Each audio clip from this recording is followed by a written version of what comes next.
Dante's Boxing Nation, what's going on, guys? You know, the great brown bomber Joe Louis, he famously said, he can run, but he can't hide. Unfortunately, today, fighters are able to do both. Just ask Guillermo Rigondeaux. Now, just imagine if the two best basketball teams in the country were the Cleveland Cavaliers and Golden State Warriors. But the Golden State Warriors, they decided not to play against the Cavaliers in the finals in fear of losing to them. So they decide to play against a lesser team that's lesser of a threat. And now the Cleveland Cavaliers, they're sitting on the bench trying to figure out why they're not playing in the finals. This is pretty much what we get in boxing all the time. You have two of the best fighters in a division, and it's always one fighter, or in this situation, multiple fighters, that basically turns down the finals and decides to go another route. That is exactly what Leo Santa Cruz and Carl Frampton did when it comes to avoiding the most feared, the most dangerous fighter in the sport of boxing, Guillermo Rigondeaux. Matter of fact, this man Guillermo Rigo is so damn dangerous. For those of you guys who know, he just broke Jazza Dickens' jaw with one single left hand. You know, it's crazy because I googled Rigo's name, and as soon as you type in Rigondeaux, this is what you see right here. Nothing but countless articles of Rigo breaking a man's jaw with one punch. This is how dangerous this man Guillermo Rigondeaux is. I mean, if we call Sergey Kovalev the Crusher, then maybe we should start calling Guillermo Rigondeaux the Jaw Crusher or the Jaw Breaker. So anyway, Carl Frampton, who was actually supposed to fight Guillermo Rigondeaux next at 122, he decided to pull a Canelo Alvarez and vacate his belt and move up to fight against a Leo Santa Cruz. Leo Santa Cruz did the same thing when he was at 122. Leo Santa Cruz, he made about 5 or 10 different excuses why he didn't want to fight Guillermo Rigondeaux. At one point he said he wanted $3 million. The next minute he said Rigo wasn't a big enough name. He just made all different type of excuses why he didn't want to fight this man. And then at the end of the day, he decided not to fight him at all, and he moved up to 126. Now I know some of you guys are going to say, hey Dante, well that's different that Carl Frampton, he vacated his belt to move up to a higher weight class as opposed to Canelo Alvarez. You know, he went up in weight, vacated his belt, then moved back down in weight. I think when it comes to Carl Frampton's situation, in contrast to Canelo Alvarez's situation, clearly Frampton had far more respect for Guillermo Rigondeaux than Canelo did for Golovkin. I say that because Carl Frampton, he had an opportunity to catch a pound-for-pound Pokemon, if you will.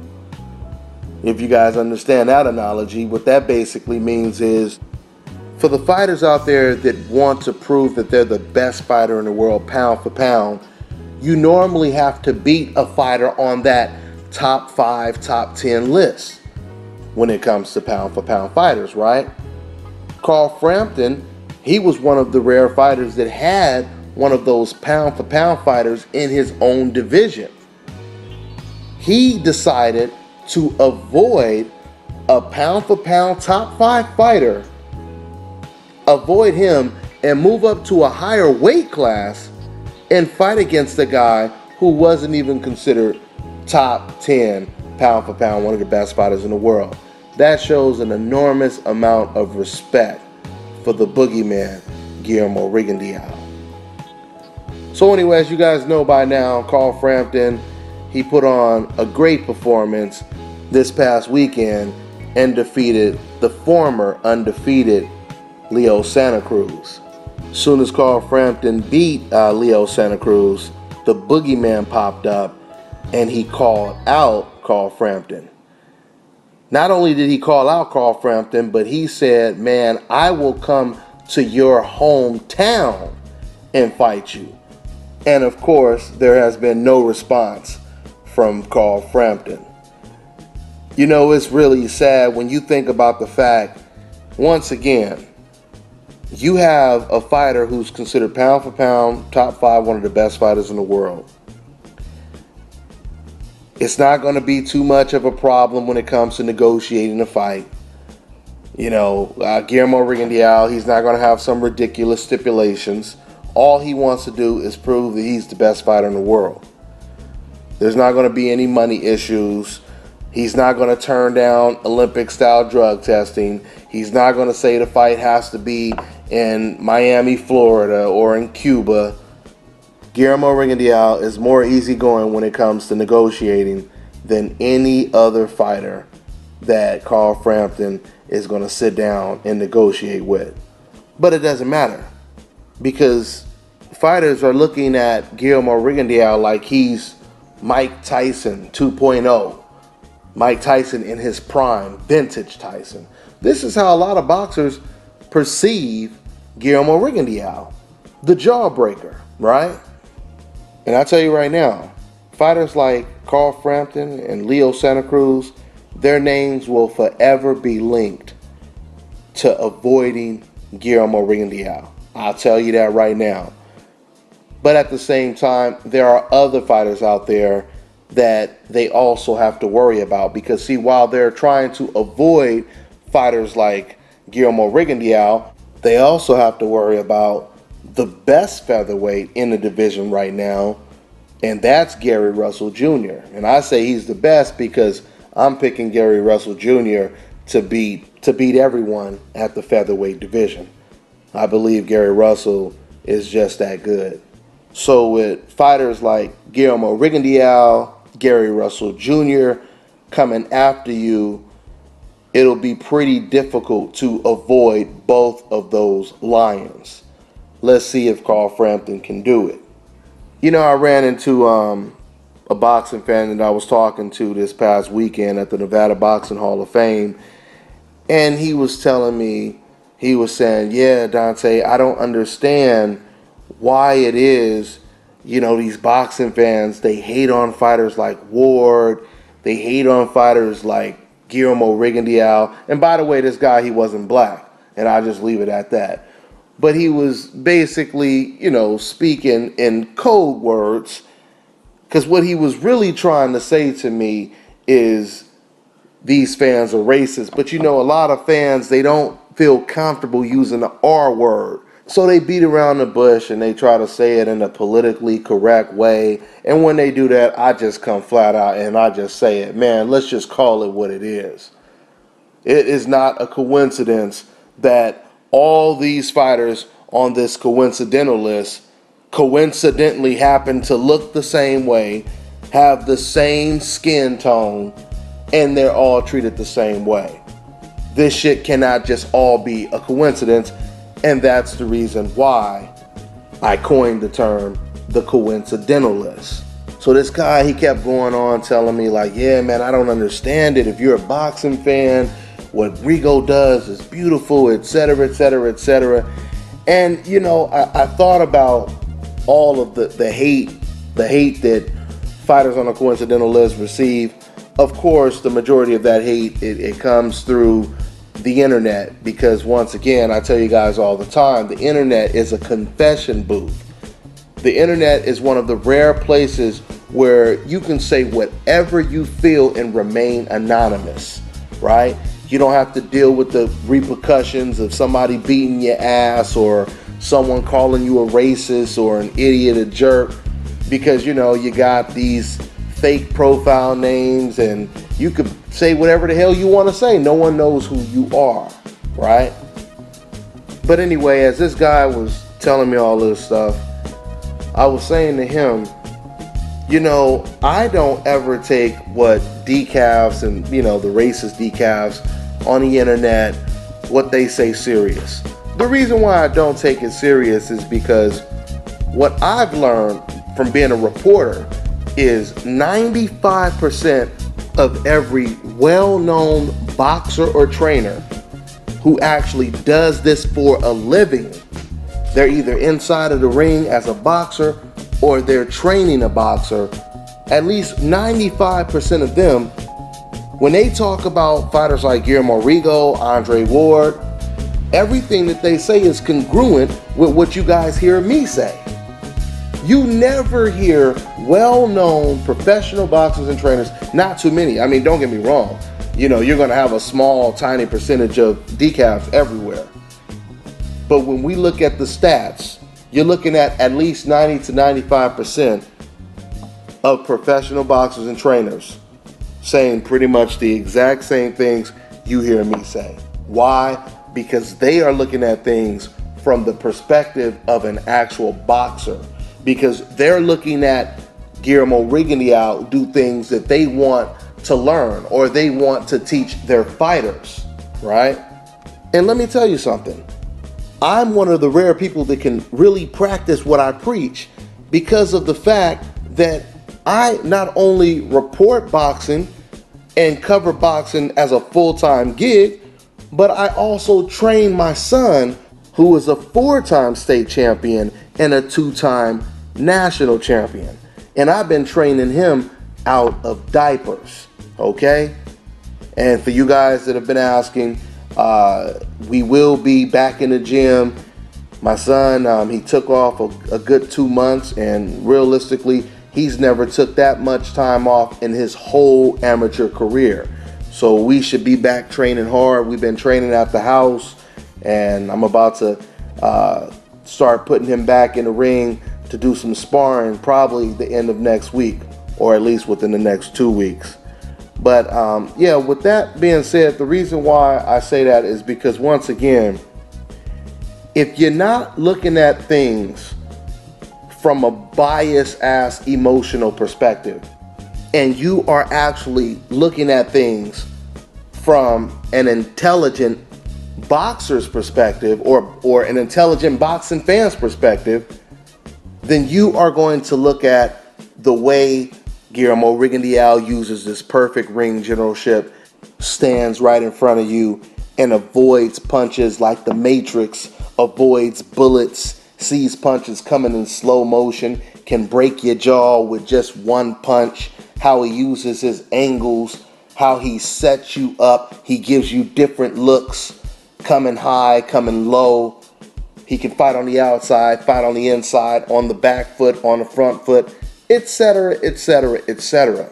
And on top of all of that, having one of the highest knockout ratios in the sport of boxing, and has knocked out 3 of his last 4 opponents. When you hear someone, the only thing they say is personal. When they say, oh, I don't like, oh, he's boring, oh, he's this and he's so boring, etc., etc. Even after Guillermo Rigondeaux fought against the giant Amagaza in Japan, and that was candidate of Fight of the Year, Guillermo Rigondeaux actually got knocked down. He went toe-to-toe with this guy and stopped this dude who was damn near 5'11", towering over Guillermo Rigondeaux. Not only was he much taller than Guillermo Rigondeaux, but he was naturally in a higher weight class. He just came down in weight so that he can take advantage of this opportunity to fight against Rigo. And with all those advantages, this man still got the brakes beat off of him. I remember I was at some fight, and this was right after Guillermo Rigondeaux. He had just got 2 knockouts back to back. Rigo had 2 knockouts back to back. And I was talking to some decaf, and he was like, yeah, man, that Guillermo Rigo, man, he's just boring, man. He's just boring. It's like he kept saying he was boring. And as he said that, I said, but you know he just got 2 knockouts back to back, and he has one of the highest knockout ratios, right? And you know almost everyone that he's faced, if he didn't knock them out, he at least knocked them down. You know that, right? And this man it was like he was programmed to say it no matter what I would say, like he was just some kind of robot, a machine or something. He would just keep coming back like, yeah, man, but he's boring though, but he's boring. And I said, did you just hear what I said? He just got 2 knockouts in a row. Yeah, I know, man, but the guy is just boring. He's boring, right? The reason why they do this is because these are code words that they have to stick by. Once again, when a person is full of hate, they have to have some reason to hate. Because if they have no reason to hate, then they would have to point at themselves. They would have to look at themselves in the mirror. Then they would have to admit, I'm the problem. Rigo is not the problem. I'm the problem. And that's how hate works. Because a racist person feels guilty that he's racist. So he has to convince himself why he doesn't like this person or all of these people that coincidentally all look the same, right? So they say he's boring. And even when he keeps getting knockouts, Rigo can get 5 knockouts in a row and they will still say he's boring. We know that to be the case because, like I just said, Rigo, he just got 3 knockouts in his last 4 fights, and the same fans who hated him before, they hate him now. So what does that tell you? That tells you it had nothing to do with how this man fights, right? Let me give you a perfect example because I've been in that situation where I was criticizing. Let's talk about Adonis Stevenson. I did my post-fight video on Adonis Stevenson knocking out Thomas Williams, and I actually did some live commentary while I was watching the fight. You can check out the video, it's still up. Now, by the second round, I was criticizing Adonis heavily because I kept noticing that Adonis looked uncomfortable on the inside. Every time Williams got on the inside and let his hands go, all Adonis would do is just hold his hands up. He looked like a fish out of water, and I kept saying that in the video. I said, Adonis, he has no inside game, and regardless if Williams wins or loses this fight, Williams is doing a great job exposing Adonis's flaws. This is what I was saying by the second round. Then all of a sudden, Adonis surprised and shocked the shit out of me. What did he do? Adonis, he started fighting on the inside by around the end of the 4th or the end of the 3rd round. Next thing you know, I see Adonis doing exactly what I said he needed to do. Not only is Adonis doing it, but he's doing it better than the inside fighter, power puncher, Thomas Williams. Long story short, Adonis ends up walking this man down on the inside with vicious body shots and uppercuts. And eventually, he knocks Thomas Williams the fuck out. So, from the second round, tough criticism to high praise, right? Because Adonis Williams, he gave me what I wanted to see. Now, how would it have looked or sound if I were to say, even after Adonis did what I thought he couldn't do, I still say, oh, you know what? This man Adonis is still overrated. He's an overrated fighter. He has no inside game. I would look stupid, right? Because if anyone was listening to what I just said, they were like, but Dante, he just showed you he has an inside game. That's what people would say, right? This is exactly what decafs do with Guillermo Rigondeaux. They stick with the same talking points because it's therapeutic for them. Because if you already made it up in your mind, you personally don't like someone, then it's nothing that person can do to change your mind. And then when they make these excuses, the excuses are so lame, right? You'll have one of these fans, they will hate the shit out of Guillermo Rigondeaux. And then when you ask them, why do you dislike him so much? Because he's boring, that's why. That's the reason why you hate this man? Because he's boring? That doesn't even make any sense.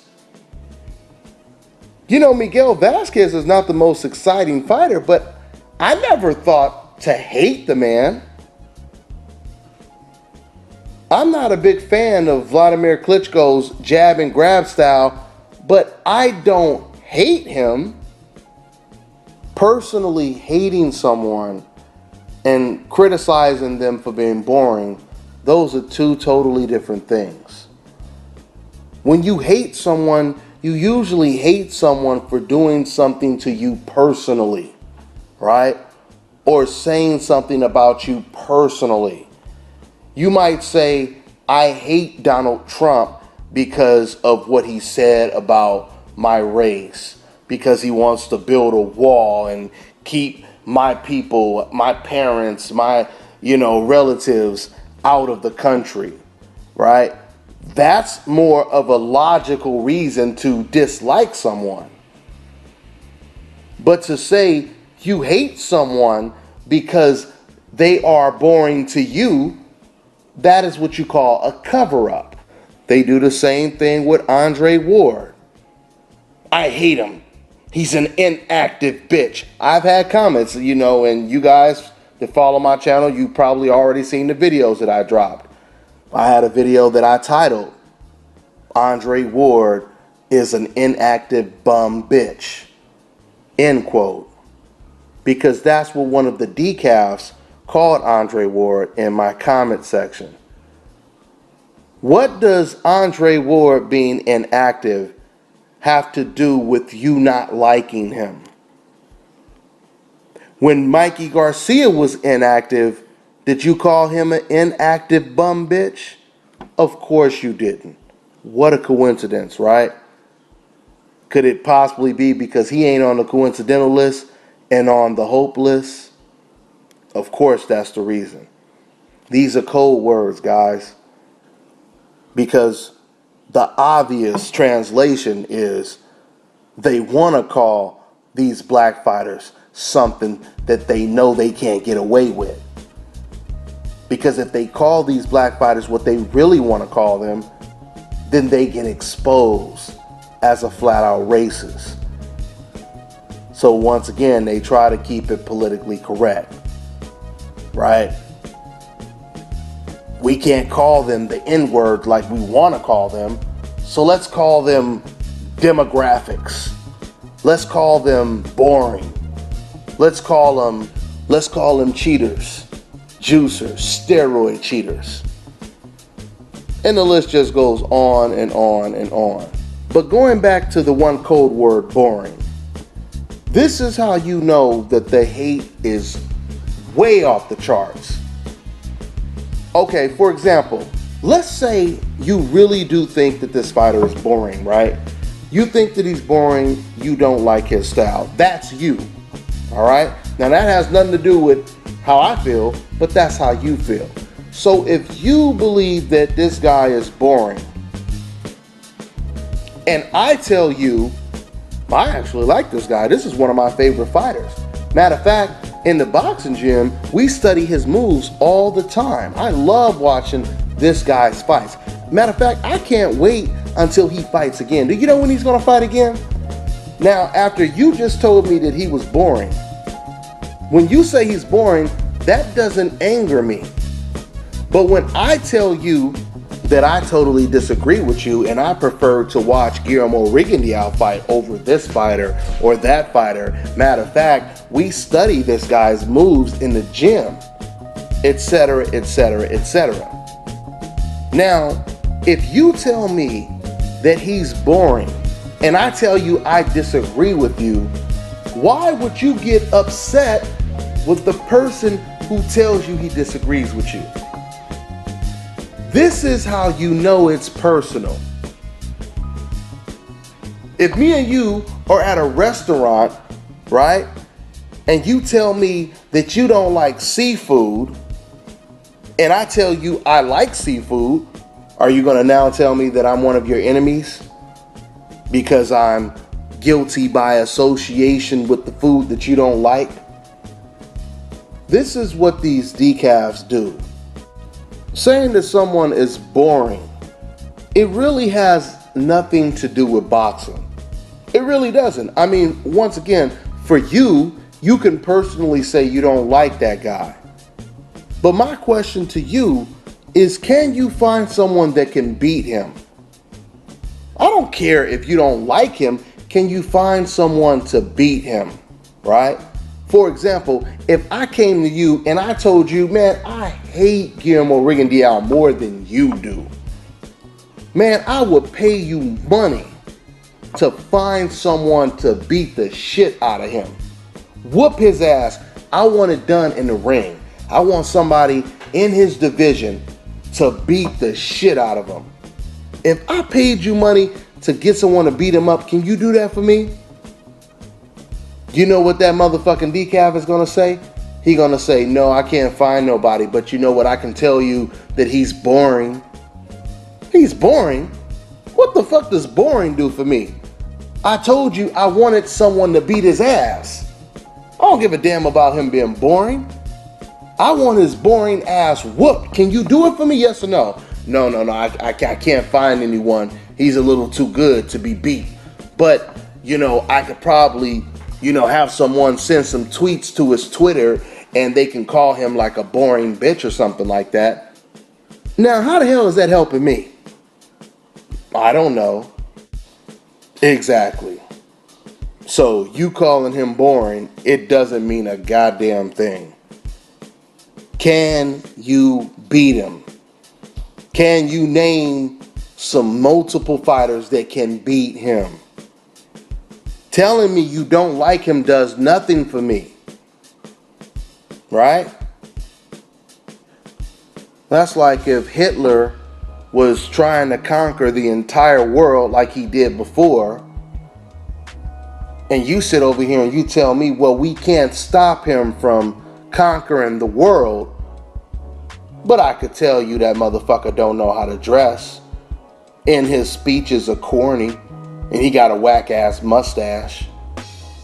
What does that do for me? We're trying to stop this man from conquering the world. I mean, do you guys understand the point that I'm making here? This is how ignorant these decafs think. Something else I want to touch on. You know, I tell you all the time, I practice what I preach. A lot of these decafs I see in the comment section, they'll always try to flip it on you. Very deceptive. They'll always try to flip shit. They'll be the most racist fans in the world, and they'll flip it and try to call you racist, right? But what you will notice with the real racist fans is they never have anything positive to say about a fighter on the coincidental list, a black fighter. When that black fighter is going up against a non-black fighter, they never have anything positive to say about that black fighter. And if you ask them, show me a video, show me an old comment, show me an old article where you were actually defending a black fighter against a non-black fighter because you knew the difference from right and wrong. And at the time, you weren't looking at color, you were just looking at what was right and what was wrong. Show me a time where you did that. Because you know what? I practice what I preach, and I still have all of my videos up. I have the videos up when I was defending Gennady Golovkin when Golovkin was in the right. I have the videos up when I was praising Canelo Alvarez.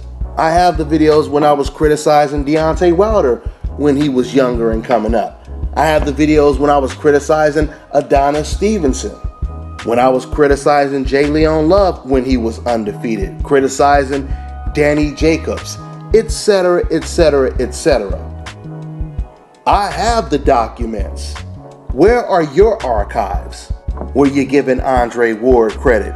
Were you giving Floyd Mayweather credit? Guillermo Rigondeaux credit? Where's your articles? Where's your videos of you criticizing Gennady Golovkin for this reason or that reason? Criticizing Leo Santa Cruz for not fighting Guillermo Rigondeaux?